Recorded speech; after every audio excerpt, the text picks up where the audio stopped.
Olá, bem-vindos todos à nossa quarta aula do curso O Ministério do Espírito Santo, um curso dirigido aos membros da nossa comunidade Atos, mas não só eles, a todas as pessoas de outras igrejas, de outros lugares que queiram estudar a palavra de Deus juntamente conosco. Esse curso é um curso online, acontece todas as quintas-feiras, a partir das 8 da noite, aproximadamente às 9h40.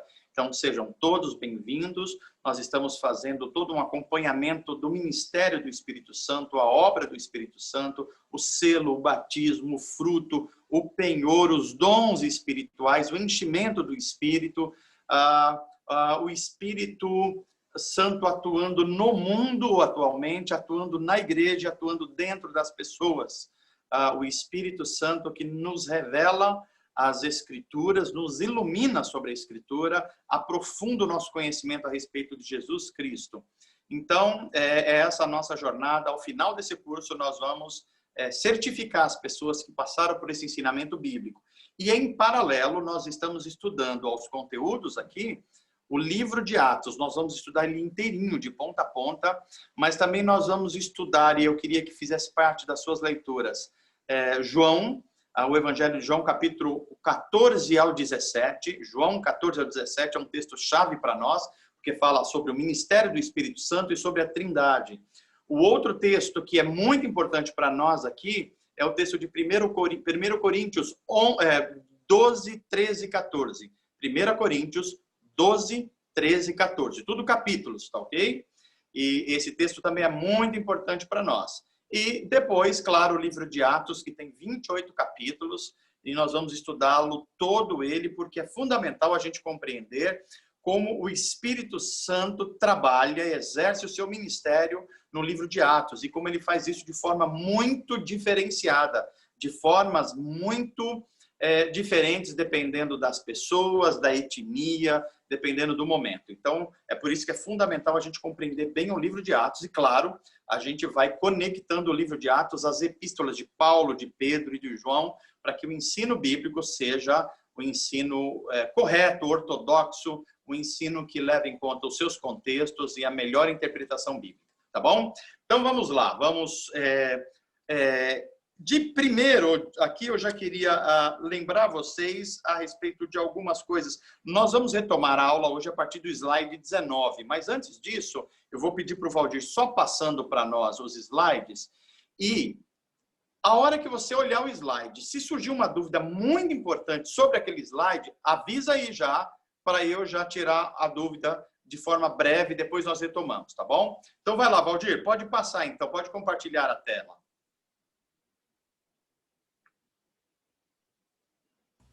Manu, já tá para ver? Esse é o primeiro slide. Ah, é? Deixa eu ver, então. Eu acho que... tá bom. Tá bom. É que estava na minha tela, que estava... Não estava. Agora deu para ver sim. Olha só, então a primeira tela, dá uma olhada aí, vê se você está claro isso na sua cabeça, até onde pode ser, porque é uma das doutrinas mais profundas da Bíblia Sagrada, um Deus que é um Deus único, mas coexiste em três pessoas. Pessoas aqui é a única palavra da língua portuguesa que se tem para falar a respeito de Deus, mas isso não diz tudo a respeito de um Deus que é tão grande que ele não cabe num ser só, ele se manifesta, ele coexiste em três pessoas, ok? Então essa é a primeira tela. Eu vou passando meio rápido, qualquer coisa vocês vão parando. Segunda. O mesmo Deus, iguais em essência, iguais em poder, iguais em santidade, mas eles têm funções distintas na história da salvação, na história da redenção. Próximo. Volto a dizer, se a coisa pegar, avisa aí para a gente voltar, tá? Então vamos lá. Pai, Filho e Espírito Santo em essência. Muito bem. Aí nós temos a próxima tela. Pode ir, Valdir, pode ir para a próxima. Pois bem, aí nós falamos das analogias que ajudam a gente a entender um Deus, que é um Deus só, mas que coexiste em três pessoas, o sol, a água, o homem, o amor. Nós falamos de imagens que podem nos ajudar a compreender a doutrina da Trindade. Próximo. Pode ir. A Trindade na redenção. Então, nós explicamos aí o que é a redenção, o que significa. Significa perdoar, restaurar, e como os atos salvadores de Deus, desde Adão até os nossos dias, como que permeia toda a criação e toda a humanidade. Como a Trindade está trabalhando em tudo isso. Próximo. Então, e nós enfatizamos nas aulas anteriores que o Espírito Santo ele não veio apenas no dia de Pentecostes, ele está atuando desde o começo do mundo, inclusive na criação. Veja que os pronomes aí que aparecem façamos, plural, ok? Próximo. O Espírito Santo na queda humana, veja a palavra aí no plural de nós, ele se tornou como um de nós. Nós quem? Pai, Filho, Espírito Santo. Adiante.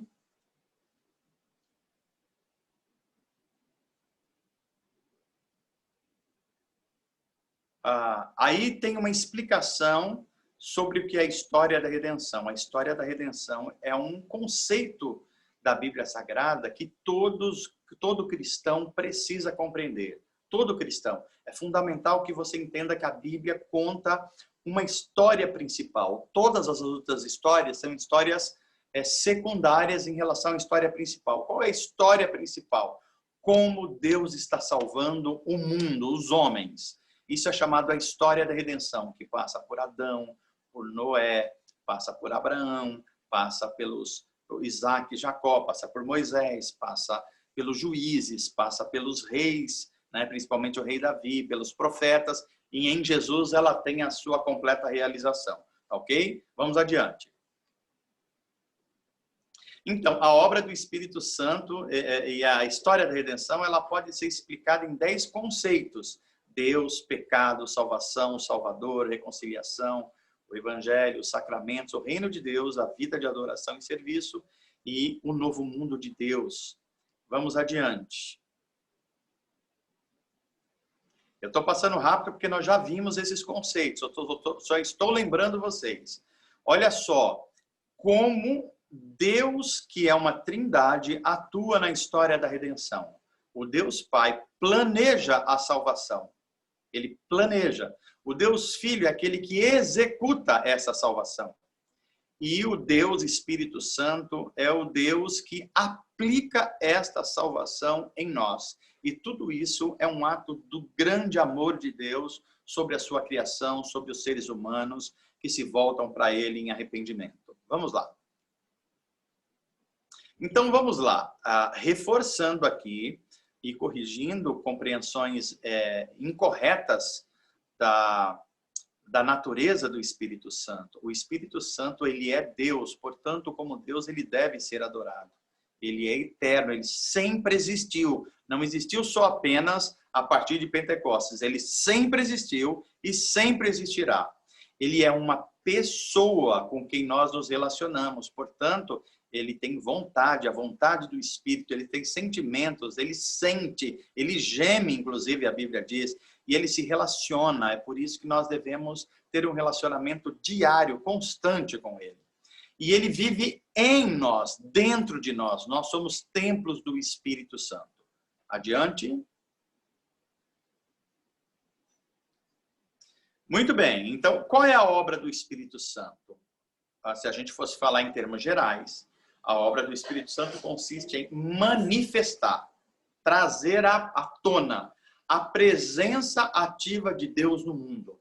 Quem age no mundo hoje, depois que Jesus Cristo foi aos céus e o Espírito Santo foi derramado, é a pessoa do Espírito Santo. Então, a nossa relação e relacionamento hoje é com a pessoa do Espírito Santo, para conhecer Jesus, a sua obra e a extensão do seu amor e poder, que nos revela quem o Pai é, que é o Deus Pai que se revelou na história apenas como Espírito, ok? Então vamos lá, adiante.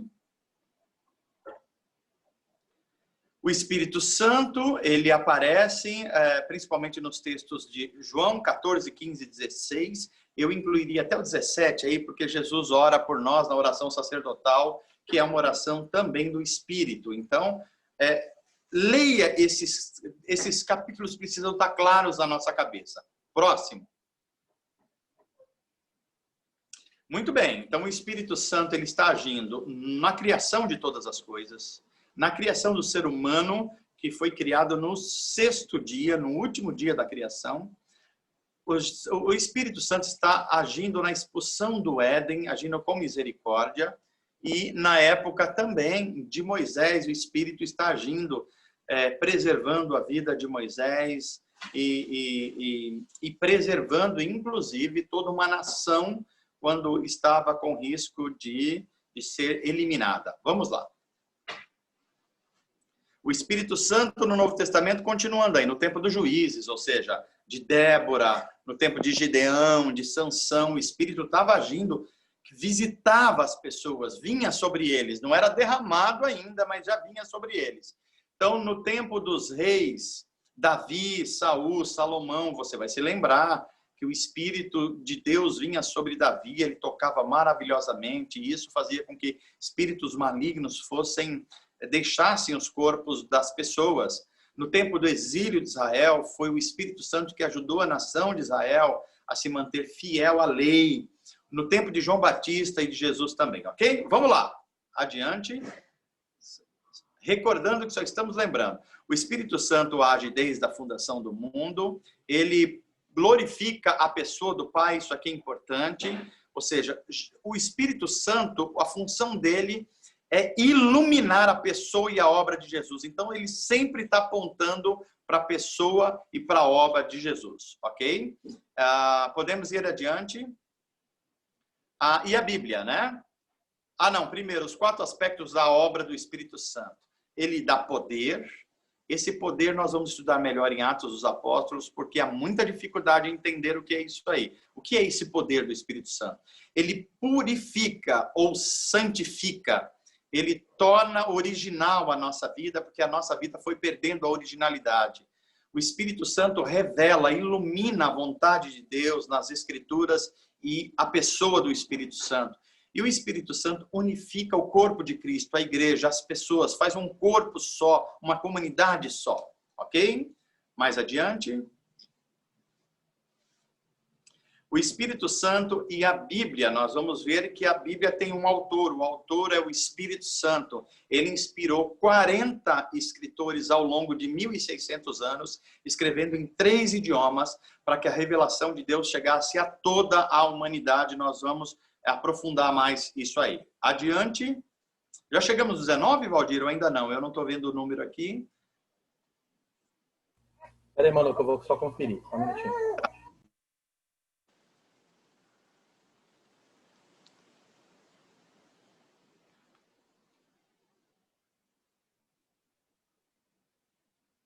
Essa é a 19, Manu.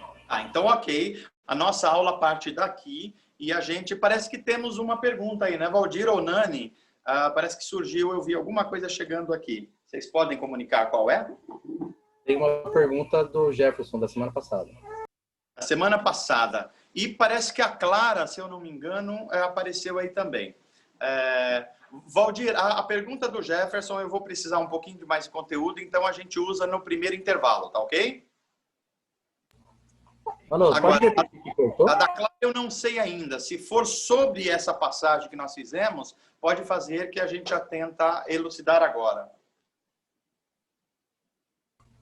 Entendi, Manu. É sobre ordem, decência e mais...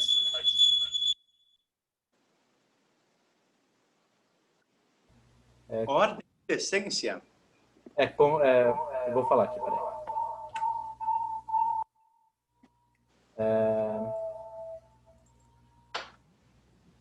Certas pessoas, por medo do sobrenatural, do incomum, da desordem, estão preocupadas com a disciplina, decência e controle.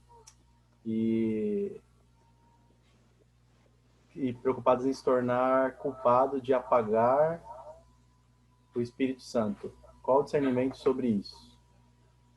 Faz a pergunta de novo, Valdir, para ver se eu entendi para responder o que está sendo perguntado. Mano, acho que foi eu que não li direito, peraí.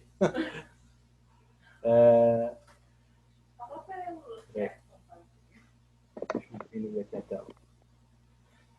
Certas pessoas, por medo do sobrenatural, do incomum, da desordem, são tão preocupadas com disciplina, decência e controle que se tornam culpados de apagar o Espírito Santo?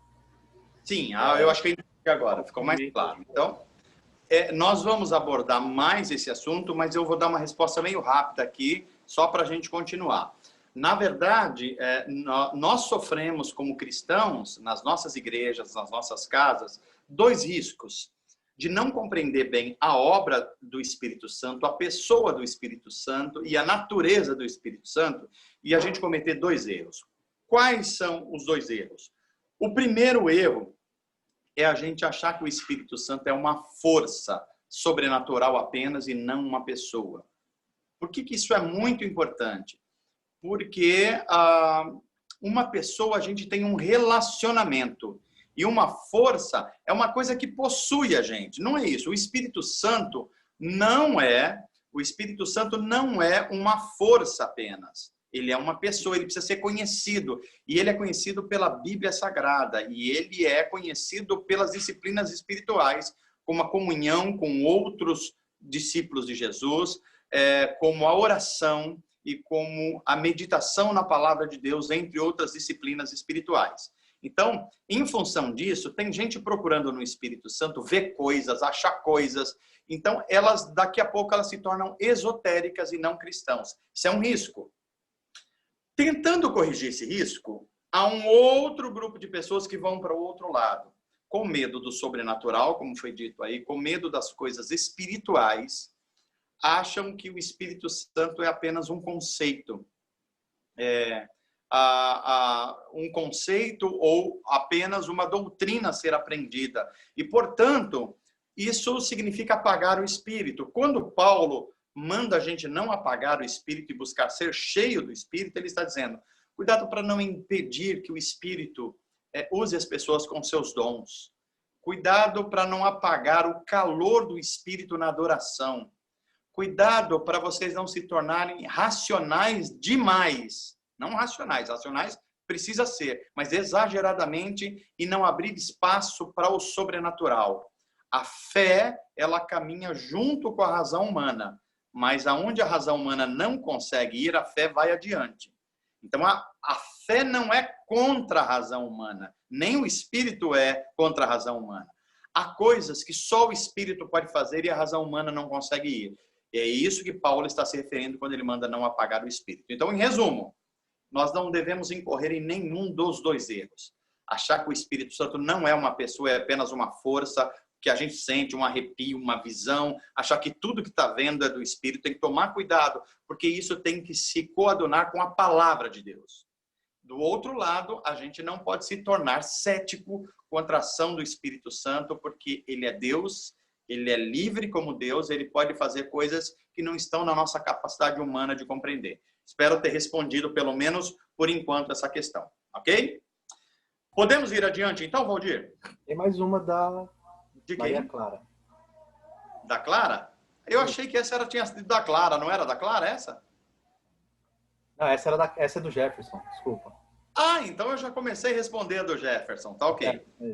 A da Maria Clara ela escreveu, ontem o Manu explicou sobre os primeiros povos, Adão e Eva e Caim. De onde surgiram os primeiros povos. Ele explicou duas teorias. A primeira, Caim teria casado com sua irmã. A segunda, existiam outros povos antes de Adão e Eva. A pergunta é, de onde surgiu essas teorias? Ok, então, Clara, segura um pouquinho que a gente vai falar isso no final da aula, que é aquele espaço onde a gente abre para perguntas gerais. Só para a gente não perder a sequência da metodologia da nossa aula aqui, tá bom? Segura aí que logo mais a gente já aborda. Valdir, vamos lá então a partir do slide 19 e já peguem as suas Bíblias. Peguem as suas Bíblias porque nós vamos estudar Atos dos Apóstolos, tá ok? Então vamos lá. O Espírito Santo e a Bíblia. A primeira informação, a Bíblia Sagrada, ela é um livro, olha só o que eu vou dizer aqui, preste bem atenção. Ela é a palavra de Deus dita em linguagem humana. Essa descrição é de um teólogo chamado Herman Bavinck. Vou repetir aqui. A Bíblia Sagrada é a palavra de Deus dita em linguagem humana. Algumas coisas importantes aqui. Primeiro, que a Bíblia Sagrada é a palavra, não ela contém a palavra. Ela é a palavra. E ela é a palavra de Deus, só que ela é dita em palavras humanas, ou seja, Deus, especialmente na pessoa do Espírito Santo, agiu na história para que durante 1.600 anos, 16 séculos, homens inspirados por Deus escrevessem sobre aquilo que o Espírito Santo lhes inspirou, de tal modo que a história de como Deus está salvando a humanidade ficasse claro nas histórias de Adão e Eva no Éden, nas histórias do dilúvio, na história da Torre de Babel, na história de Abraão, Isaac e Jacó, na história de Moisés, na história de Josué e dos juízes, na história dos reis de Israel e dos profetas de Israel, na história dos evangelhos, Mateus, Marcos e Lucas e João, nas histórias das cartas doutrinárias, que é de Paulo, de João, de Tiago e de Pedro e de outros. Então, Deus se utilizou, o Espírito Santo conduziu esse processo, de forma que esses homens eram pessoas muito diferentes. Eu disse a vocês que alguns deles eram cientistas, outros eram vaqueiros, como Amós, outros viviam em situações assim bem separadas de ambientes da cidade, outros eram urbanos, alguns eram príncipes, outros eram políticos, ou seja, uma gama enorme de pessoas. Então, só o Espírito Santo poderia agir durante 1.600 anos, em 40 pessoas, inspirando eles. Agora, não foi uma psicografia. Eles não entravam em transe, estavam sentindo o Espírito falava alguma coisa, ele falava, pode falar, Espírito, que eu estou escrevendo. Não, não tem nada a ver com isso. Inspiração são pessoas dedicadas a Deus, e porque são dedicadas a Deus, o espírito humano deles estão tão alinhados com o Espírito de Deus que é possível eles entenderem a linguagem do Espírito que inspira o seu interior, e eles falam da parte de Deus. Mas com linguagem humana, eles são humanas, eles não estão em transe, eles são inspirados pelo Espírito Santo. Então, quem é o autor da Bíblia? A Bíblia só tem um autor, é o Espírito Santo. Só que foi escrito por 40 homens. A palavra, as Escrituras, é a palavra do Espírito, porque o Espírito é o seu autor. E o Espírito é o Espírito da palavra, porque é o Espírito que torna a palavra viva, eternamente viva. Ok? Vamos adiante. Então, olha, o Espírito Santo agora e a pessoa de Jesus. A pessoa do Espírito Santo e a pessoa de Jesus. Veja, quando uma das pessoas de Deus está atuando na história da salvação, a gente chama de a economia da salvação, isso, sempre um deles tem o papel mais preponderante. Então, vamos pensar aqui. Jesus Cristo veio há 2000 anos atrás, viveu no nosso mundo como homem, ele era Deus e homem ao mesmo tempo e nunca mais deixou de ser Deus e homem, ele está no céu como Deus e homem completamente puro e santo. A humanidade de Jesus foi preservada. Então, mas ele prometeu que viria um outro consolador. Ele era um consolador, ele ia aos céus para sua posição de comando do universo e de todas as coisas, mas ele enviaria o Espírito Santo. Então, o Espírito Santo, desde Pentecostes, é a ação executiva de Deus no mundo dos homens, ok? Mas o Espírito Santo, como nós já estudamos, ele é eterno, ele sempre existiu, ele estava desde sempre.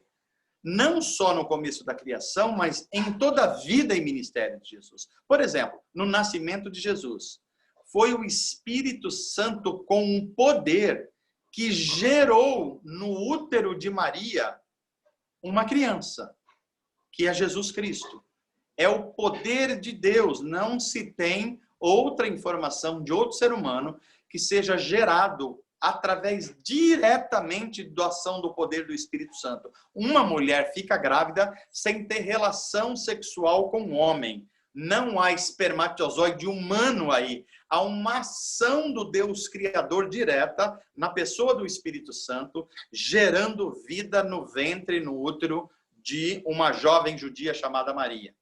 O Espírito Santo também está no batismo de Jesus e ele se revela de forma visível, através de um símbolo, a pomba.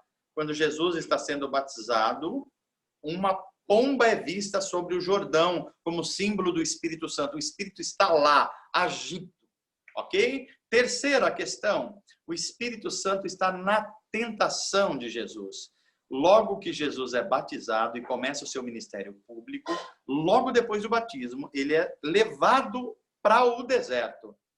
E ele é levado para o deserto por quem? Pelo Espírito Santo. Os evangelistas deixam bem claro que é o Espírito Santo e não Satanás que leva Jesus para ser provado. Jesus é provado humanamente durante 40 dias no deserto da Judéia. E ele vence e tem o auxílio do Espírito Santo. O Espírito Santo não só leva, mas sustenta ele, ajuda ele na comunhão constante, como também prepara anjos para o servir logo depois do final dessa tentação.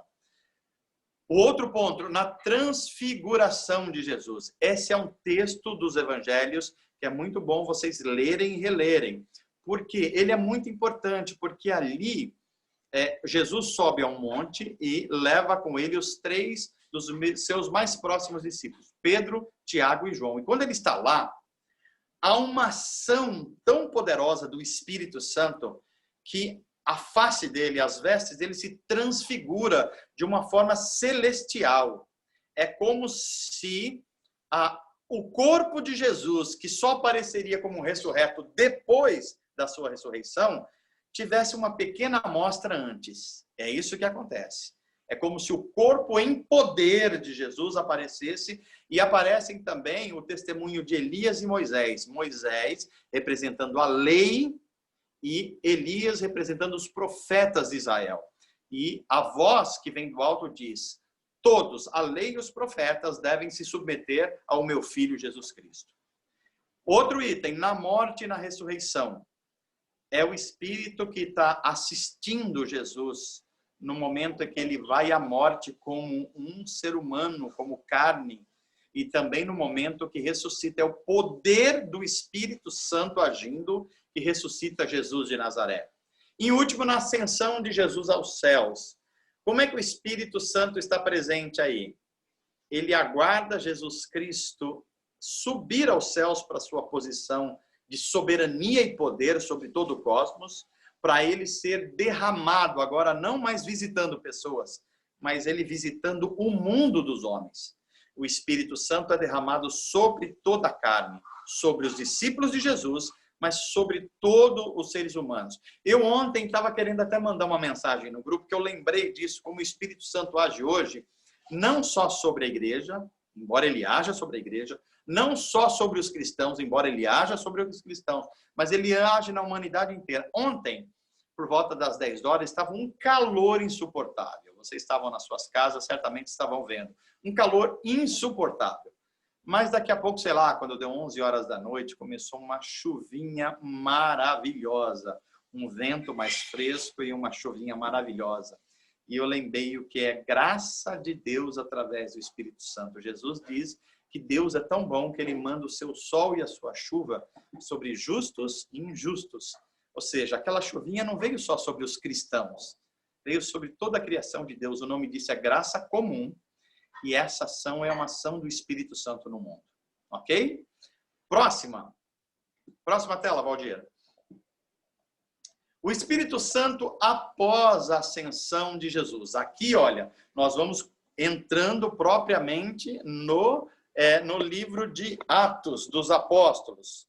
Então, a gente vai ver aqui, no comecinho de Atos dos Apóstolos, a promessa de Jesus, de um outro Consolador. Esse Consolador seria derramado sobre toda a raça humana.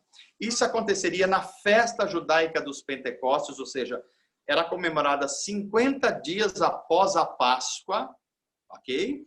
E também com a descida do Espírito Santo, começa a formação da igreja cristã e também como o Espírito Santo capacita as lideranças dessa igreja cristã, começando principalmente com Pedro e depois os diáconos que vão assistir à igreja e os outros apóstolos também. Vamos mais adiante. Pois bem, Espírito Santo, a pessoa do Espírito Santo. Após a ascensão de Jesus, o Espírito Santo é agora a principal manifestação da presença da Trindade entre nós. Não é a principal, não é que o Deus Pai não está, porque ele é onipresente. Não é que Jesus não está, porque ele também é onipresente. Mas agora eles estão em funções diferentes. Têm o mesmo poder, mas estão em funções diferentes. Então, Jesus Cristo está nos céus, governando toda a criação e a humanidade. Nada está fora da percepção dele. Às vezes ele permite que coisas aconteçam, mas nada foge ao controle do Rei Jesus. Agora o Espírito Santo está agindo no nosso mundo hoje. Está agindo em 3 dimensões. Dentro dos seres humanos que já foram redimidos, ou seja, aqueles que creram em Jesus e nasceram do Espírito, o Espírito Santo habita dentro deles. O Espírito Santo está agindo na igreja de Jesus, como corpo de Cristo, para ser uma nova comunidade que ministra ao mundo, sendo sal e sendo luz. E o Espírito Santo está agindo com bondade, com graça comum, em toda a criação de Deus, em toda a humanidade criada por Deus. Ok? Próximo. Valdir, quando der o nosso horário, me dá um alô, tá bom? A missão do Espírito Santo. A obra do Espírito Santo consiste em manifestar, tornar visível, tornar real a presença ativa de Deus no mundo, ou seja, Deus está no nosso mundo através da pessoa do Espírito Santo. E em especial na igreja de Jesus, o corpo de Jesus. Veja, a igreja é o corpo de Jesus. E o Espírito Santo habita a igreja, habita o corpo de Jesus. É o Espírito de Jesus no corpo de Jesus, que é a igreja. Ok? Vamos lá, um pouquinho mais adiante. O Espírito Santo ainda a missão dele. Olha lá, só reforçando esses conceitos que nós já vimos. No Antigo Testamento, até Antigo Testamento, o Espírito Santo visitava pessoas. Visitava Samuel, visitava Gideão, visitava Sansão para funções específicas. Visitação. Funções específicas. É por isso que Davi orava assim, quando ele pecou no Salmo 51, ele escreveu: não retires de mim o teu Espírito Santo. Não retires. Por quê? Porque o Espírito Santo visitava e poderia não estar na pessoa em poder e capacitação. Veja que Sansão só tinha aquela força descomunal enquanto o Espírito Santo visitava ele. Gideão só tinha aquela coragem, aquela estratégia, enquanto o Espírito Santo visitava ele. Já no Novo Testamento, o Espírito Santo agora é derramado sobre toda a carne, ou seja, sobre toda a humanidade. Toda a criação de Deus, toda a humanidade se beneficia da ação do Espírito Santo. Claro que de forma diferente, como eu disse há pouco. Ele está especialmente dentro daqueles que nasceram de novo, os discípulos de Jesus, os cristãos. Ele está na igreja, para a igreja cumprir a sua missão com autoridade, amor e poder, mas ele está atuando no mundo também, trazendo beleza, trazendo esperança, trazendo arte, trazendo todas as coisas boas, trazendo chuva na hora certa, trazendo sol na hora certa, trazendo alimentos para todas as pessoas. Essa é uma ação do Espírito Santo no mundo. Ok? Adiante. A missão do Espírito Santo é ensinar e lembrar os ensinos de Jesus. Veja, lembrar os ensinos de Jesus só pode lembrar quem ama a palavra de Deus e lê a palavra de Deus. O Espírito Santo não pode lembrar você de uma coisa que você não fez. Está compreendendo isso? O Espírito Santo só pode lembrar você dos grandes textos da Bíblia que afugentam os espíritos malignos se você já os leu. Senão, como é que o Espírito Santo vai lembrar você? Mas o Espírito Santo também ensina aquilo que você não compreendeu. Eu li um texto da Bíblia, Espírito Santo me ajuda a entender a profundidade disso, a aplicação disso. Ele vai ensinar. Ele ilumina a revelação das Escrituras, aquilo que é mais complexo, aquilo que não está tão evidente. É o relacionamento com o Espírito Santo que faz a gente compreender. Portanto, uma pessoa que tem inspiração quando ensina a Bíblia Sagrada, é uma pessoa que necessariamente precisa estar cheio do Espírito Santo. Senão ele não terá iluminação para falar sobre os grandes segredos de Deus, as grandes promessas de Deus. Terceiro aí, o Espírito Santo tem a missão de dar dons aos homens, encher o mundo de graça, de beleza, de verdade. Depois nós vamos diferenciar o que são dons espirituais e dons naturais, mas todos são dons do Espírito. Em quarto lugar, o Espírito Santo tem como missão empoderar a igreja, dar poder à igreja. Poder à igreja, que poder é esse? Para que esse poder? Olha, eu cresci num ambiente que já falei para vocês que dou graças a Deus por muitas coisas boas, mas também muitas coisas equivocadas e que precisaram ser corrigidas à medida que fui compreendendo melhor a palavra de Deus com outros mestres ao longo de 2000 anos de história do cristianismo. Uma delas era o que é poder. Eu, quando criança, fui ensinado que poder de Deus era poder para fazer coisas extraordinárias, coisas sobrenaturais. Tinha até um corinho que dizia assim, eu vim aqui buscar poder, Senhor, estou aqui, quero receber. Eu cantava, e cantava assim, Senhor, me queima com fogo do altar, Senhor, estou aqui, pode me queimar. Eu cantava sobre poder e cantava pedindo para o Senhor me queimar, mas eu não tinha a menor ideia do que significavam essas duas coisas. Então, esse é o problema da gente não ter um relacionamento com as Escrituras no poder do Espírito Santo, que você pode fazer coisas interessantes, coisas que alegram você, mas isso não tem a ver necessariamente com a ação do Espírito Santo. Ok? Então, empoderar a igreja. E esse poder é para quê? Nós vamos ver em Atos que é um poder para ser testemunhas de Jesus, para ter coragem, para ter discernimento, para ter poder para coisas extraordinárias também. Mas também é o poder para vencer a nós mesmos, negar nós mesmos e tomar a nossa própria cruz. É por isso que o Espírito Santo tem como missão também empoderar a igreja e os discípulos para a missão de Deus no mundo. Ok? Próximo.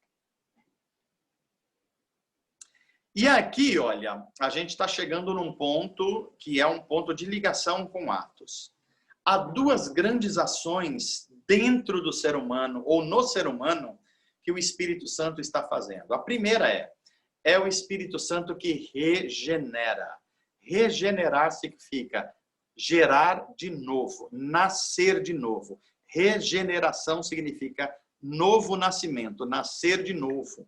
Então, é abrir os olhos espirituais para que a gente enxergue quem Deus é, o amor dele, o nosso pecado, a necessidade de um Salvador e a obra maravilhosa de Cristo e a obra do Espírito Santo em nós. Então, é o Espírito Santo que abre os nossos olhos para enxergar a obra de Cristo. É ele que nos faz nascer de novo, porque nós estamos mortos nos nossos pecados, nos nossos delitos, conforme diz a Escritura. Depois que ele nos regenera, ou seja, que ele nos gera de novo, ele começa um processo. A regeneração é um ato único de Deus. Deus faz isso em algum momento da nossa vida. Cada um de nós passou por isso. Alguns de nós lembra porque foi uma experiência assim dramática. Para outros não foi uma experiência tão dramática assim. Mas isso aconteceu, a pessoa tem certeza que aconteceu. Isso é regeneração. Mas quando a pessoa é regenerada, não quer dizer que ela está pronta. Pelo contrário, como um bebê nasce, ele se tornou um ser humano, mas ele não está pronto como ser humano. Ele precisa agora de aprender a viver. E se aprender a viver é o que nós estamos chamando de santificação. O Espírito Santo está santificando a gente, está ensinando a gente como viver. Ele está nos humanizando conforme a imagem de Jesus. Eu reforço aqui a ideia de que o pecado é tudo aquilo que nos desumaniza. A prostituição é pecado não é só por uma questão moral, é porque ela tira de nós a humanidade. Uma mulher que se prostitui, ela deixa de ser um ser humano para se tornar uma mercadoria. Um homem que se prostitui é a mesma coisa. O roubo, a gente desumaniza a pessoa, por isso que é pecado. Por quê? Porque o roubo é você tirar a dignidade do outro. Então, nós vamos explorar essa ação do Espírito Santo, santificando a vida daqueles que foram regenerados. Deixa eu ver a próxima tela, Valdir, para ver se a gente já vai para a leitura.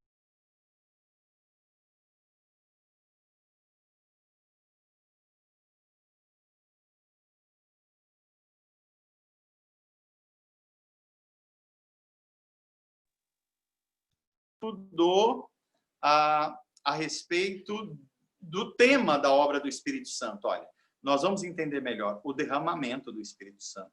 Nós vamos entender o que é o selo do Espírito, nós somos selados pelo Espírito. Nós vamos entender o que é o penhor do Espírito, ou seja, o Espírito foi nos dado como garantia de que o novo mundo de Deus vai chegar. Nós vamos ver os símbolos do Espírito Santo, a pomba, o óleo, o fogo, o vento e outros símbolos. Nós vamos estudar os dons do Espírito Santo com mais profundidade. Nós vamos entender o que é e o que não é o batismo no Espírito. Nós vamos entender as virtudes do Espírito, que são chamadas fruto do Espírito. Nós vamos entender a ordem que o Novo Testamento nos dá para ser cheios do Espírito, o enchimento do Espírito. Nós vamos entender as visitações especiais do Espírito Santo no Antigo Testamento e algumas no Novo Testamento também, embora ele já fosse derramado. Nós vamos também entender o que é a santificação, esse processo de nos tornar a semelhança de Jesus, gerada pelo Espírito, e também, finalmente, a plenitude do Espírito, estar pleno do Espírito. Tudo isso será estudado. Próxima tela. E agora, então, abra sua Bíblia em Atos dos Apóstolos. Eu vou esperar você abrir novamente. Capítulo 1. Enquanto eu tomo uma aguinha aqui, abra. Valdir ou Ju, eu não sei quem está operando, nós já demos aquele tempo? Faltam 8 minutos, mano. Então dá tempo ainda da gente falar um pouquinho mais. Tá bom. Vamos lá. Abra aí a sua Bíblia em Atos dos Apóstolos.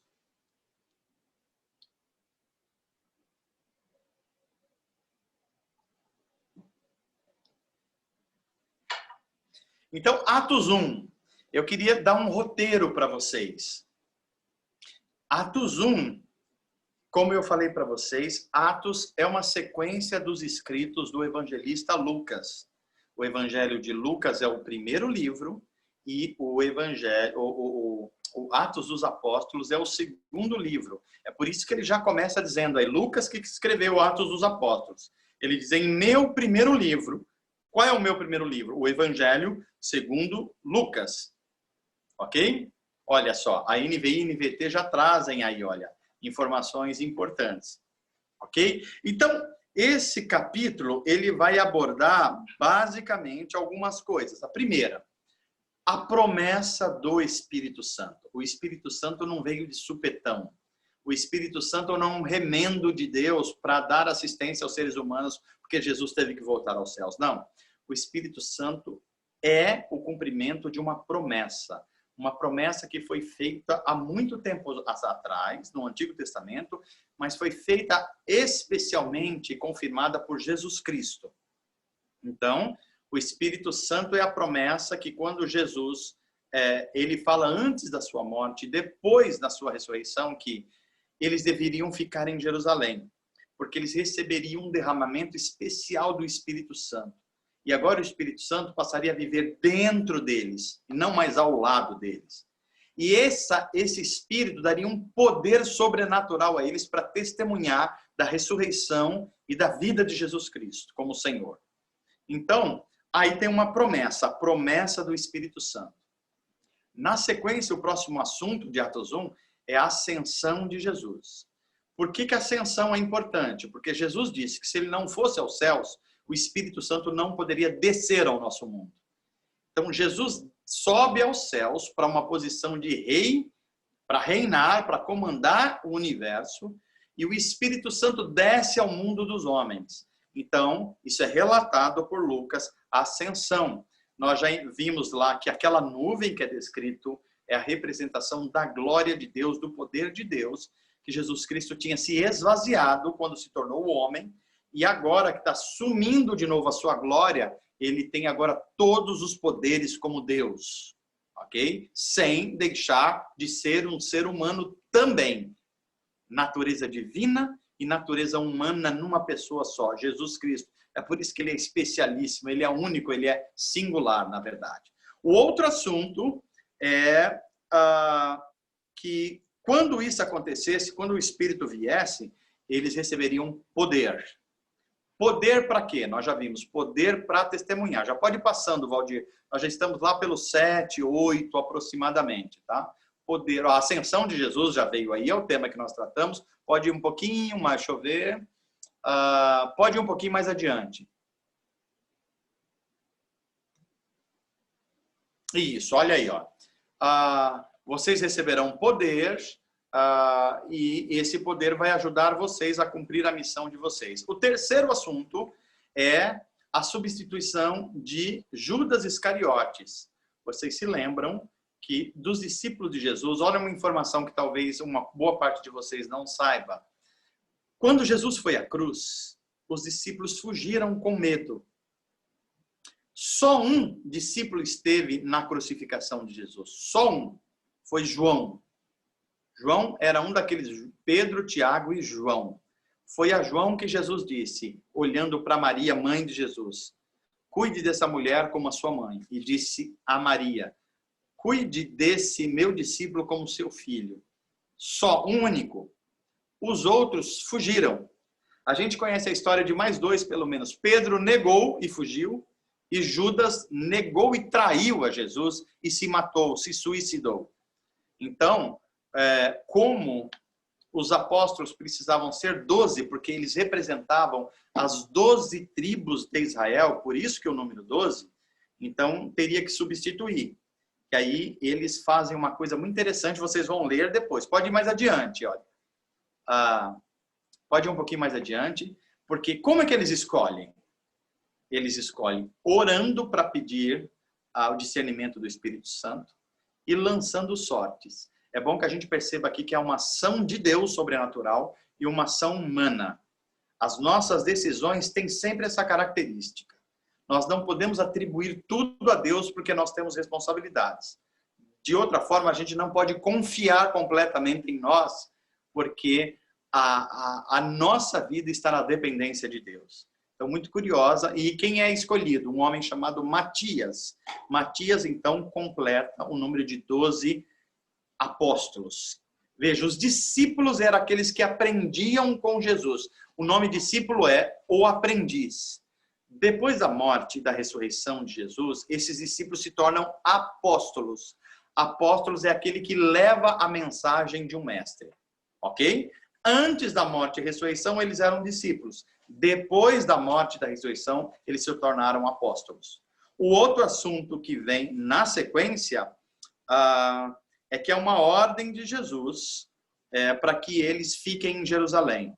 Porque em Jerusalém, ó, esses 120 que está passando aí na tela de vocês, eles estão cultuando e Pedro está fazendo aí um discurso, né, explicando que Judas traiu Jesus, pecou. Pode ir passando, Valdir. E agora uma outra pessoa precisa ser escolhida e é escolhido Matias. E também é dito aí que eles devem ficar em Jerusalém, porque é em Jerusalém que o Espírito vai descer sobre eles. Eles vão ser testemunhas e vão receber um poder para ser testemunhas. E aonde? Em Jerusalém, ou seja, na sua cidade, na Judéia, nas cidades circunvizinhas, em Samaria, que é já considerada uma nação estrangeira, e nos confins da terra. Ou seja, o evangelho de Jesus, ele tem todas essas dimensões. Quem eu devo pregar, ou a quem eu devo pregar? Conforme Atos dos Apóstolos, você deve pregar dentro da sua casa, para o seu vizinho. Você deve fazer missões em outras cidades e estados. E você deve também sair pelo mundo pregando o evangelho. Tudo isso é necessário. É claro que alguns tem uma vocação mais para uma coisa para outra, mas todos nós somos chamados para fazer tudo isso, ok? Então, depois nós vimos aí bem, este é o último assunto do capítulo número 1. Então, nós vemos aí... Valdir, você pode voltar a tela agora? Porque a gente vai ver lá na tela esses grandes temas do capítulo 1 de Atos. Onde nós paramos? Tem o momento das perguntas.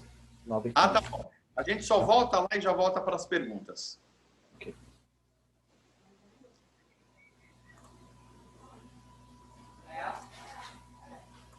Só vamos mostrar os grandes temas desse capítulo. Olha lá, olhem comigo aí, olha. Atos dos Apóstolos, capítulo 1. Primeiro grande assunto é a promessa do Espírito que eu acabei de explicar. Segundo assunto, a ascensão, a subida de Jesus aos céus, o que significou ele subir e o Espírito Santo descer. Terceiro assunto, o poder do Espírito para testemunhar. É o poder que ressuscitou Jesus, é o poder da ressurreição que eles estão recebendo para ter coragem, para pregar contra o Império Romano, contra a religião falsa de Israel. Eles precisavam de ousadia e poder, e esse poder viria sobre eles para testemunhar. Quarto lugar, a promessa que o mesmo Jesus, que os discípulos viram subindo numa nuvem aos céus, voltaria. Só que agora ele volta como Senhor do universo para julgar os homens, todos os seres humanos, porque a vida vem dele e ele tem o direito de fazer isso. E em quinto lugar, o quinto grande assunto de Atos 1 é a escolha do substituto de Judas Iscariotes que nós vimos, que foi Matias. Ok? Fechamos a primeira exposição de conteúdo, lá vamos agora com as questões.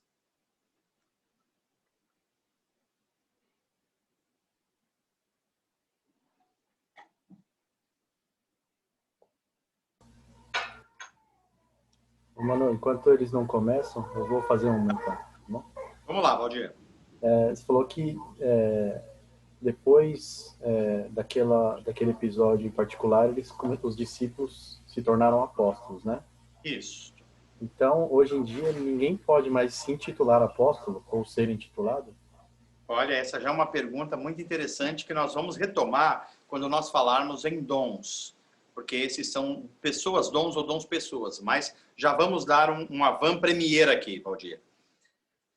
Apóstolos como os 12 discípulos de Jesus mais Paulo, só existiu aquele grupo de pessoas, ninguém mais. E a razão é relativamente simples. Porque aqueles homens, eles são representantes das 12 tribos de Israel.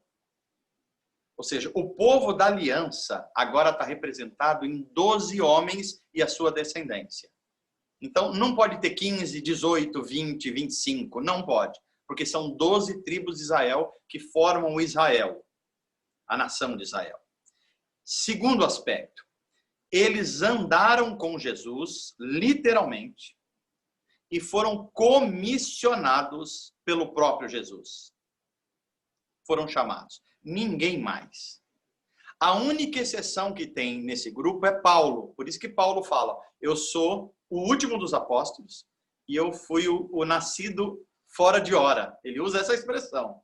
Por quê? Porque ele foi chamado, ele não conviveu literalmente com Jesus junto com os 12. Ele foi chamado quando Cristo ressurreto encontra ele na estrada de Damasco. Mas aí tem uma questão muito importante, Valdir. Qual é a questão? Jesus aparece para Paulo, não é uma visão. É o próprio Jesus em pessoa que aparece.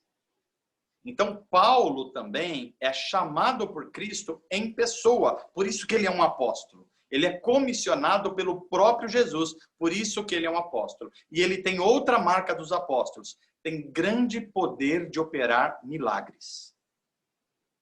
Então, esses homens foram únicos na história. Eu sei que na cabeça dos irmãos estão agora. Mas como que a gente vê um monte de apóstolos hoje? Pois é. Esses são nomes modernos que são utilizados, mas não tem nada a ver com aqueles 12 mais Paulo. Porque esses homens que estão agora se chamando de apóstolos não andaram com Jesus, literalmente. Não foram comissionados por próprio Jesus em corpo e não têm os sinais do apostolado, que eram milagres sobrenaturais, de de ressuscitar pessoas e coisas assim sobrenaturais, ok? Agora, o termo apóstolo, ele pode ser utilizado como um dom que vai ser descrito em Efésios 4. E Deus chamou primeiro apóstolos, profetas, evangelistas, pastores, mestres. O que significa isso? Apóstolo é aquela pessoa que tem um dom apostólico de levar o evangelho pela primeira vez num ambiente ou numa comunidade onde o evangelho nunca foi ministrado. Isso é um dom apostólico. Se a gente estiver chamando de apóstolo uma pessoa assim, ok. Mas não confundir com o apostolado dos 12 mais Paulo, que é uma coisa completamente diferente, ok? Mais alguma pergunta? Por enquanto ainda não, aqui pelo menos não. Mano. Que beleza, estão todos ou quietinhos e tímidos, ou se não, estão com tanta dúvida que nem sabe por onde começar. Mano, deixa eu só dar uma tréplica aí nessa minha pergunta. Vai lá. Não sei se é pertinente responder ou não, mas as pessoas ou os líderes que se intitulam apóstolos hoje, eles se intitulam como pregadores ou meio que como uma sequência lá dos 12? Olha, Valdir, há casos e casos. Há alguns casos que eu respeito muito, algumas pessoas que têm uma vida tão dedicada a Deus e tão humilde e que abre frentes mesmo no Evangelho. Por exemplo, o Jefferson, eu já conversei com o Jefferson, tem um líder da igreja anterior dele, antes dele vir para Atos, que eu esqueci, eu acho que o nome dele é Norman, se eu não me engano. Eu não sei, o Jefferson está aí com a gente hoje, né? Tá, então, o Jefferson estava conversando sobre a vida dele, então aí a vida dele parece que tem essa característica apostólica.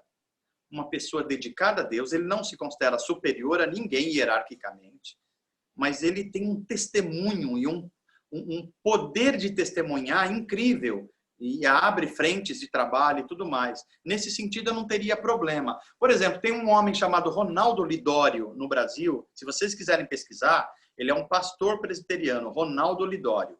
E ele, ao meu ver, tem um dom apostólico, porque ele já abriu frentes de evangelho em vários lugares da Amazônia, em tribos, na África. Ele já traduziu a Bíblia Sagrada para idioma dos índios de uma tribo específica.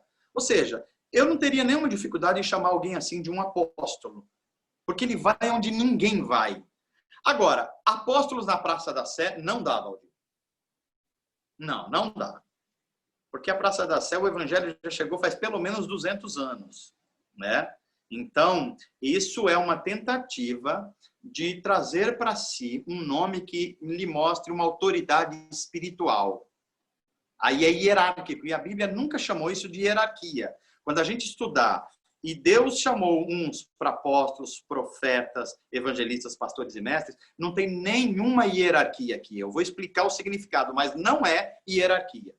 Então, se alguém usa hoje o nome de apóstolo para mostrar que é superior hierarquicamente, espiritualmente, aos outros cargos da igreja, isso não tem apoio nas escrituras.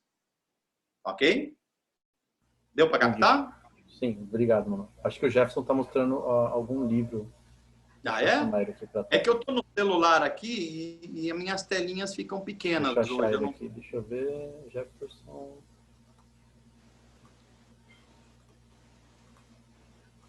Peraí. Olha, agora esquentou, Valdir. Você trouxe essa pergunta, eu já estou vendo aí que o pessoal agora começa. O Vitor fez uma. Peraí. Jefferson, continua mostrando aí o livro que eu vou te achar aqui. Enquanto você está achando, deixa eu dizer, meus irmãos, eu estou muito contente de a gente ter vários da nossa igreja estudando a Bíblia em um assunto tão importante. Um assunto que vai fazer com que a nossa igreja seja mais instruída e não vão ser enganados por ninguém, por falsas doutrinas, por falsos ensinos. Fico muito feliz. Até onde sei, são 67 pessoas inscritas. Inclusive, eu quero fazer aqui um alerta para você. Se você estiver assistindo com mais pessoas, avisa a Nani, porque ela está fazendo agora um acompanhamento de presença. Então, a gente tem aqui, sei lá, 35 micros ligados ou celulares, mas pode ser que tenha 3 pessoas assistindo num micro só, num celular. Faça a Nani saber para ela poder fazer depois o controle de chamadas. E por que é importante isso? Porque a gente vai controlar a presença, vai mandar material exclusivo e vai emitir um certificado ao final do curso, tá bom? Então, são quase 70 pessoas e eu fico muito feliz que a gente esteja estudando a Bíblia Sagrada. Olha aí, ó, o Jefferson. Ele está lembrando um livro do pastor Augusto Nicodemos, um livro muito bom esse livro, leiam se puder. É um livro sobre essa questão se existem os apóstolos hoje. Ele faz uma recuperação histórica, bíblica, muito centrada. Eu indico fortemente a leitura desse livro, tá ok? Beleza. Eu vou mandar no grupo esse print lá, aí o pessoal... Legal, ótimo, Valdir, ótimo. Deixa eu ler a pergunta aqui do Victor, mano, para você. O Victor pergunta se tem como alguém que foi batizado perder a fé por completo. Aí eu perguntei se ele estava se referindo a batismo nas águas, aí diz que em qualquer um dos casos. Batizado nas águas e no Espírito Santo. Também vou precisar de um tempo de conteúdo para explicar, mas eu vou dar uma inicial aqui. Veja, o batismo é sempre a marca de uma iniciação. Batismo é aquilo que você faz para começar algo. Batismo é a porta de entrada de algo. Então, o que acontece?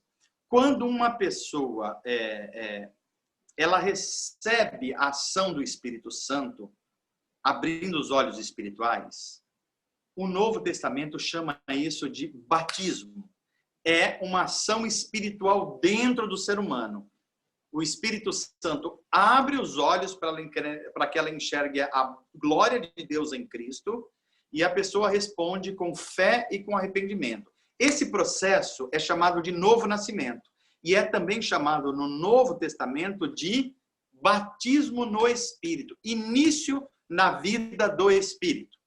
Agora, como esse é um processo interior, Vitor, interno ao ser humano, é uma ação de Deus interna, Deus estabeleceu para a sua igreja um símbolo externo desse batismo. O símbolo externo é o batismo nas águas, que marca o início da vida na comunidade cristã igreja. Veja, então, tem o batismo no Espírito, que é o início de uma vida no Espírito, que é algo interior. E tem o batismo nas águas, que é o sinal externo e visível dessa iniciação e que mostra que agora essa pessoa faz parte de uma comunidade de fé, o corpo de Cristo.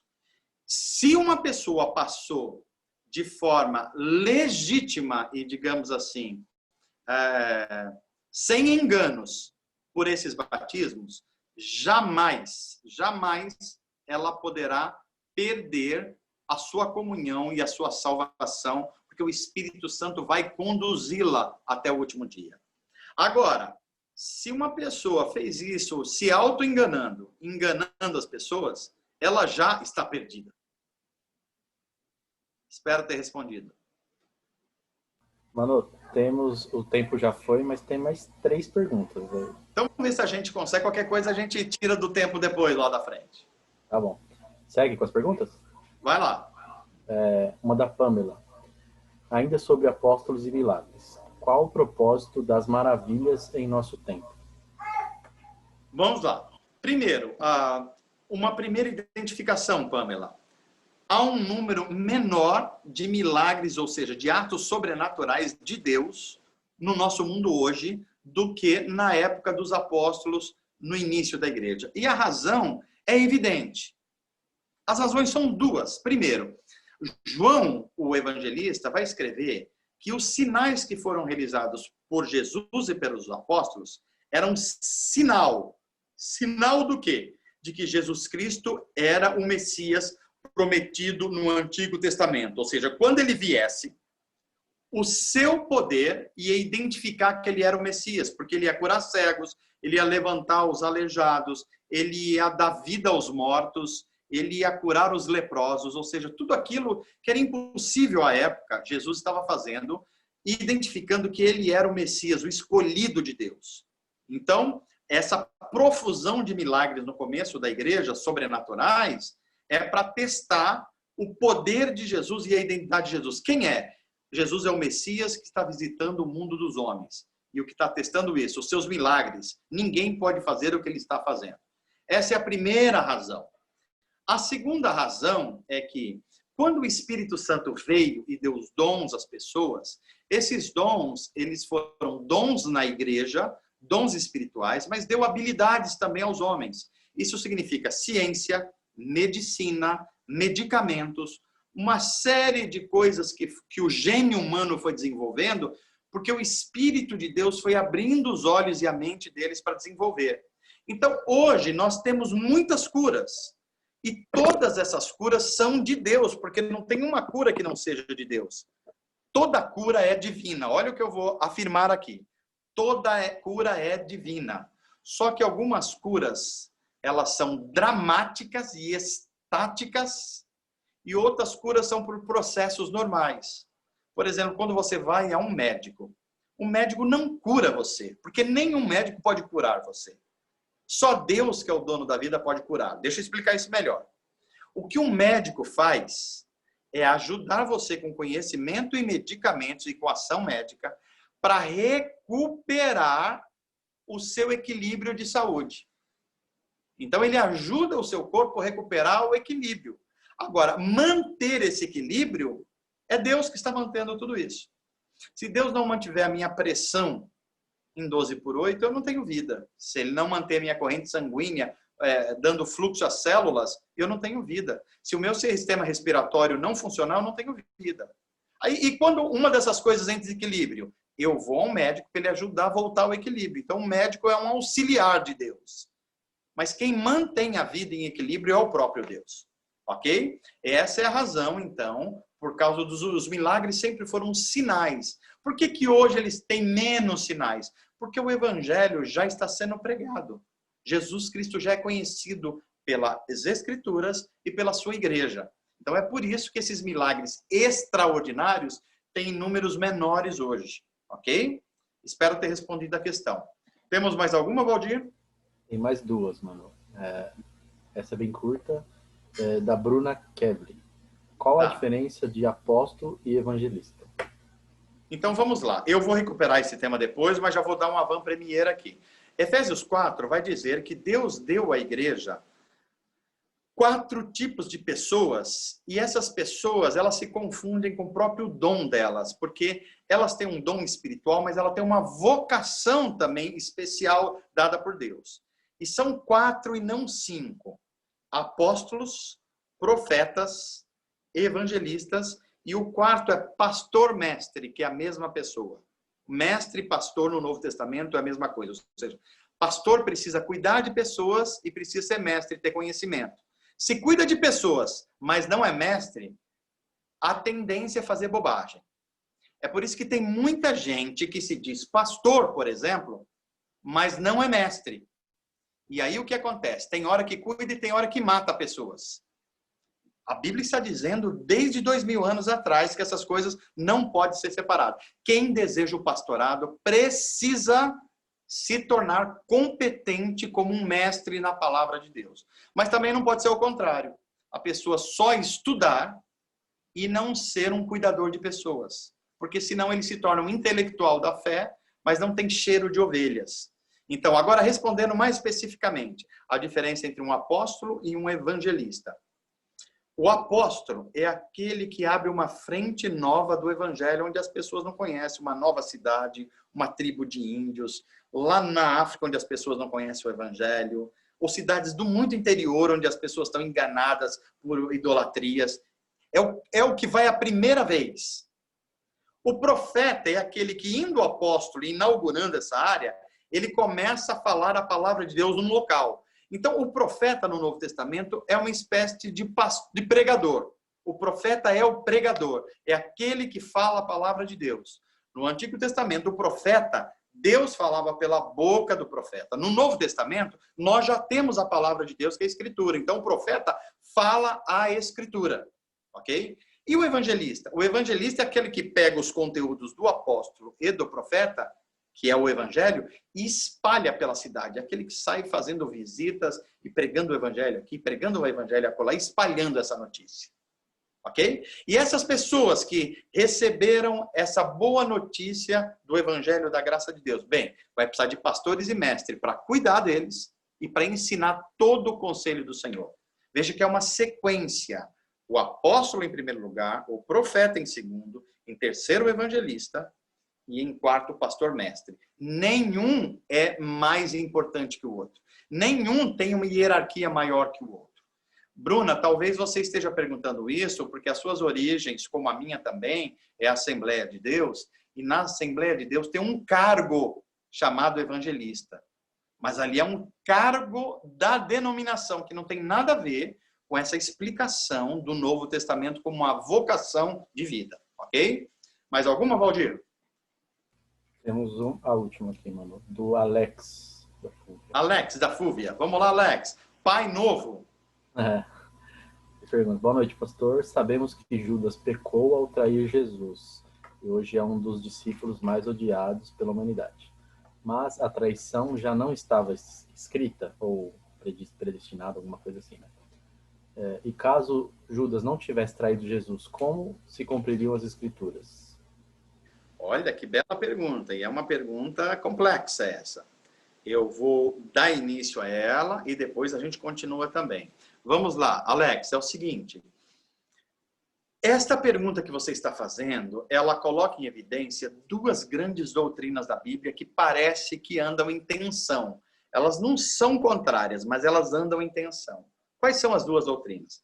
A soberania de Deus. Ou seja, não há nada no mundo que aconteça que pegue Deus de surpresa. Deus é soberano, ele está sobre o governo do mundo. Isso é uma doutrina, a doutrina da soberania de Deus. Mas também há uma outra doutrina na Bíblia Sagrada, que é a doutrina da responsabilidade humana. Os seres humanos são responsáveis pelo que eles fazem. Então, a pergunta que você colocou, percebe que tem a ver com essas duas doutrinas. O fato de Judas ter traído Jesus foi uma coisa pré-determinada por Deus ou foi uma coisa totalmente de responsabilidade de Judas? Olha só, Alex, a Bíblia vai afirmar, pasme, as duas coisas. Judas não pegou Deus de surpresa, mas ele foi responsável moralmente porque ele concordou, ele deixou o coração dele ser iludido e ser acorrentado pelos desígnios de Satanás. Então a resposta é: isso tanto estava na presciência de Deus, quanto Judas foi responsável. A gente poderia até responder assim: alguém ia trair Jesus. Judas se deixou ser essa pessoa. Tá ok? Por enquanto é isso. Nós vamos recuperar estudando Atos, porque Pedro vai falar desse assunto, a gente volta mais à frente dele, tá ok? Valdir, é a última ou temos mais uma? Chegou mais uma aqui, mano. Vai lá. Nossa, essa aqui é grandinha. Peraí. Vou ler aqui. Meu Deus. Nossa, acho que vai 1 minuto para eu ler essa pergunta. Vai lá. O Espírito Santo foi derramado sobre toda a humanidade após a ressurreição de Jesus ou apenas sobre quem passa pelo batismo? Essa é a pergunta? Tem mais uma continuação. Deixa eu ver aqui. Se foi sobre toda a humanidade, eu tenho uma dúvida. A moral é relativizada de acordo com a sociedade a qual faz parte. Alguns dizem que o que é errado em determinada sociedade ou cultura pode ser certo em outra ou não ter não ter tanta relevância. Por exemplo, alguns crimes em determinadas sociedades são ruins e em outras nem tanto. Porém, toda a humanidade, com exceção aos que têm alguma doença psicológica, acreditam, mesmo que não admitam, que matar uma pessoa inocente é errado. Quando vemos alguém sofrendo injustiça absurda, nós nos revoltamos. Aliás, até esse sentimento de injustiça é algo que as pessoas não conseguem explicar de onde vem. Esse sentimento, essa moral internacional, entre aspas, seria a ação do Espírito Santo se manifestando em toda a humanidade? Essa é uma segunda pergunta. Então, me parece que são dois aspectos da pergunta. O primeiro aspecto que ela perguntou. Ou seja, se o Espírito Santo... Tem mais um pedacinho ainda, Manu. Ainda. Vai lá, diga aí. depois dessa última pergunta, se o Espírito Santo foi derramado apenas após a ressurreição de Jesus, as pessoas que viveram antes eram mais frias por não ter Espírito Santo? Ah, tá. Esse é o complemento da primeira parte? Na verdade, parecem 3 perguntas. A primeira então, vamos sobre lá. o batismo. O batismo não, né? Aqui, ó. A primeira, ele quer saber se o Espírito Santo foi derramado sobre toda a humanidade após a ressurreição de Jesus ou apenas sobre quem passa pelo batismo? Essa é a primeira pergunta. Ah, tá. Então vamos lá. Essa é a primeira. Vamos responder essa. Olha só. Em Atos 2, lembra que Jesus ressuscitou, ele passou 40 dias com seus discípulos e depois mais 10 dias na festa de Pentecostes o Espírito Santo foi derramado. Esse derramamento do Espírito Santo estava prometido desde os profetas, como o profeta Joel no capítulo 2, e também prometido pelo próprio Jesus, quando ele foi ascendido aos céus, assunto aos céus. A sua pergunta é, o Espírito Santo foi derramado sobre quem? Eu vou recuperar algo que eu já disse na aula de hoje, reforçando aqui. Esse derramamento do Espírito Santo, ele acontece em 3 dimensões. Ele é derramado de uma forma muito específica sobre os que nasceram do Espírito, portanto foram batizados no Espírito, é a conversão. Então, o Espírito Santo veio de uma forma singular sobre essas pessoas. Ele foi derramado sobre a comunidade do reino de Deus, a igreja. Então, o corpo de Cristo é a segunda dimensão para que ela tivesse poder para testemunhar Jesus Cristo e ser o corpo de Cristo no mundo. Em terceiro lugar, o Espírito Santo foi derramado sobre toda a carne. O que significa esse derramamento do Espírito Santo? Significa que no Antigo Testamento, a revelação de Deus ela aconteceu apenas para a nação de Israel. Foi a nação de Israel que recebeu a lei, os 10 mandamentos, que conheceram o seu Deus através dos profetas, dos sacrifícios e tudo mais. Ou seja, as outras nações não tiveram acesso ao Evangelho. Israel tinha que ministrar essa vida em justiça para as outras nações. Então, Satanás estava prendendo as nações. Mas quando Jesus Cristo veio, ele veio trazendo o reino de Deus. E ele agora impediu Satanás de impedir as nações de conhecerem o Evangelho. É por isso que o Espírito Santo desceu. Satanás não pode mais, como no Antigo Testamento, impedir que o Evangelho seja conhecido, ou seja, seja conhecido por todos os povos e nações. Então, qual é a ação do Espírito Santo, que não é ação no convertido, nem ação na igreja, é ação no mundo, na humanidade. É ação de refrear o mal, para que o mundo não entre em colapso, essa é a primeira ação. Em segundo lugar, para que as pessoas tenham a possibilidade de ter os olhos abertos para enxergar Jesus Cristo e a sua obra. Então, o Espírito Santo está agindo sobre toda a carne, só que de modos diferentes. Ele age na vida do nascido de novo, dando um poder nele e habitando dentro dele, de uma forma muito singular. Ele age na igreja para a igreja ter ousadia e poder para ministrar o evangelho no mundo. E ele age no mundo não cristão, refreando o mal para que a sociedade não entre em colapso. É por isso que as pessoas têm senso moral, senso ético, tem pessoas não cristãs que fazem coisas boas. Então é por isso, porque o Espírito Santo está agindo nisso, senão o mundo viria num caos. Então essa é a primeira pergunta, eu acho que respondi a primeira pergunta. A segunda é sobre o Antigo Testamento. No Antigo Testamento, o Espírito Santo visitava as pessoas e ele não era derramado. Isso quer dizer que as pessoas, elas tinham naquele momento a lei de Moisés como referência para uma vida em justiça. Só que a lei de Moisés era uma coisa externa. Então nós somos mais privilegiados com a vinda do Espírito Santo, com o derramamento, porque o Espírito Santo agora habita dentro de nós. Lá eles dependiam da lei para dar direção. Agora o Espírito Santo que está dentro de nós nos dá direção para viver a vida conforme Jesus Cristo. Então, não é que o Espírito Santo atuava de uma forma menos forte. É que tinha esse aspecto que o evangelho ainda não estava à vista de todos os povos. Portanto, Deus estava usando pessoas na história da redenção. O Espírito Santo visitava elas com grande poder para que algo fosse feito, para que Deus, a justiça, o amor de Deus fosse conhecido das nações. Quando Jesus vem, aí este amor de Deus é revelado no Evangelho para todas as nações. Ok? Tem uma terceira pergunta, Valdir? É isso? Mano, o complemento aqui tinha cortado o chat. Ela mandou a continuação da pergunta. Ainda sobre o Antigo Testamento, ela estava perguntando se, por não ter acontecido o derramamento do Espírito Santo, e se as pessoas eram mais frias, aí ela cita essa outra parte, ao ponto de Sodoma e Gomorra terem sido julgadas pela ira de Deus, sendo tomadas por fogo. Se tem alguma ligação de não ter o Espírito Santo. Não, aí são coisas diferentes, Vitória. Sodoma e Gomorra foi destruída por Deus porque a medida da maldade deles era enorme. E aí não era só um problema de ordem moral. É verdade que havia muita homossexualidade masculina e feminina em Sodoma e Gomorra, mas não era só isso. O profeta Ezequiel vai dizer que eles foram destruídos também por causa da injustiça social. Então, ou seja, o grau de pecado ultrapassou aquilo que Deus tinha estabelecido para aqueles povos.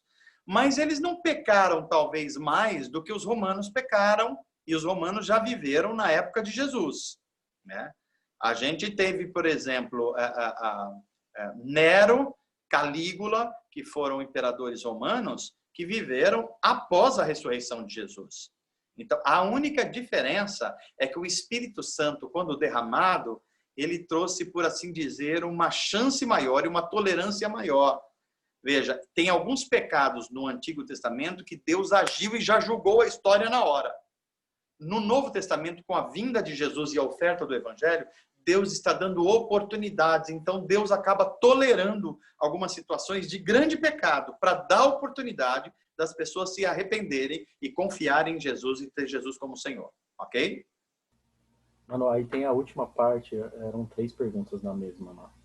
Vamos lá. Ela pergunta se esse sentimento de, entre aspas, uma moral internacional que todas as pessoas basicamente têm, se seria uma ação do Espírito Santo se manifestando em toda a humanidade.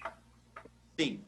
Sim, é uma ação do Espírito Santo, e essa ação do Espírito Santo, ela já acontece desde os povos antigos. Por exemplo, o que é a lei de Moisés? Os 10 mandamentos da lei de Moisés é um resumo de como Deus quer que a vida humana funcione. Não ter outros deuses além do Deus único. Guardar o sábado, ou seja, tratar o trabalho e o descanso de forma correta. Não roubar nada de ninguém, porque isso avilta a condição humana. Não cobiçar nada de ninguém. Não mentir, não fazer fake news, não dar falso testemunho. Não adulterar, ou seja, não tirar as coisas do seu sentido original.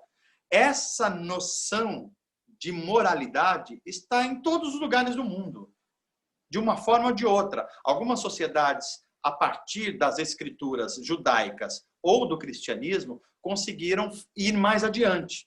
Mas mesmo as sociedades mais afastadas, elas sabem que matar é errado, que roubar é errado, que cobiçar é errado. Essa é uma ação do Espírito Santo, onde as Escrituras ou a lei de Moisés não chegou de tal forma que disciplinasse a consciência desses povos. Então, isso é uma ação do Espírito Santo chamada graça comum. O que é graça comum? É a ação do Espírito Santo refreando o mal para que a sociedade não entre em colapso. O Espírito Santo age iluminando, ainda que de modo precário, para que essas sociedades não entrem em colapso. É o amor de Deus pelos perdidos. Ok? Agora, essa foi a última, mano. Foi a última? Uhum. Legal. A gente está um pouquinho... Que horas são agora, Valdir? 10 para as 10. 10 para as 10? Então, nós temos... Deixa eu ver. 10 para as 10 já acabou a aula, né? 10 minutos extras já. Já 10 minutos. Então, meus irmãos, como hoje teve bastante perguntas, eu só vou me despedir de vocês e dizer que eu estou muito alegre de ver o interesse de vocês pela palavra de Deus, o interesse em conhecer a pessoa e o ministério do Espírito Santo. Então, eu agradeço esse tempo que nós tivemos juntos. Espero que você tenha crescido. Espero que você tenha mais motivos para amar a palavra de Deus e que você se torne um instrumento de Deus e seja uma pessoa cheia do Espírito Santo. Eu só vou reforçar aqui uma pergunta que o Alex fez, eu acho, na aula anterior. Se eu devo buscar os dons espirituais, inclusive os dons de êxtase, como o dom de língua. Sim, Alex, eu reforço aqui. O que nós vamos ensinar nesse curso é usar esse dom e outros dons conforme a orientação dos apóstolos. É isso que nós vamos fazer. Mas busque ser cheio do Espírito. Busque os dons espirituais. Busque um relacionamento pessoal com a pessoa do Espírito Santo. Então é isso que nós devemos fazer. A minha oração é que você seja cheio do Espírito Santo para que o mundo veja a pessoa de Cristo em você, tá bom? Que Deus abençoe a todos vocês. Um grande abraço a todos e até a nossa próxima aula. Continue lendo Atos dos Apóstolos, pelo menos até Atos 5, tá? Então, olha, 3 textos que você tem que ler. Evangelho de João, do 14 ao 17. Primeira carta aos Coríntios, do 12 ao 14. E Atos dos Apóstolos, do 1 ao 5. Fiquem com esses textos bem na mente de vocês, tá bom? Que Deus abençoe vocês. Fiquem com Deus. Uma boa noite. Tchau, tchau. Valeu, pessoal. Eu vou ficar agora um pouco.